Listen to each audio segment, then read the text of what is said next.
ഏറ്റുമുട്ടി. സംഘടനാ വിരുദ്ധ പ്രവർത്തനത്തിന് മുസ്ലിം ലീഗിൽ നിന്ന് പുറത്താക്കിയ ആൾ സെമിനാറിൽ പങ്കെടുക്കാനെത്തി എന്നാരോപിച്ചാണ് നേതാക്കൾ നോക്കി നിൽക്കെ പ്രവർത്തകർ തമ്മിൽ തല്ലിയത്.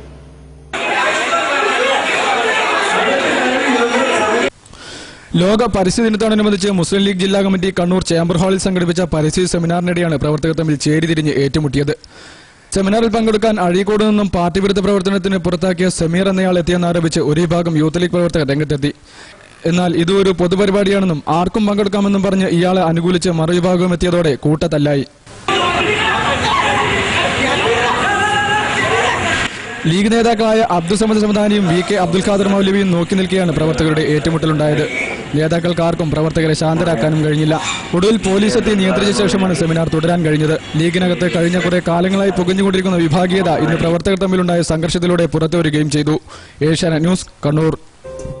മാവോയിസ്റ്റുകൾക്ക് തക്ക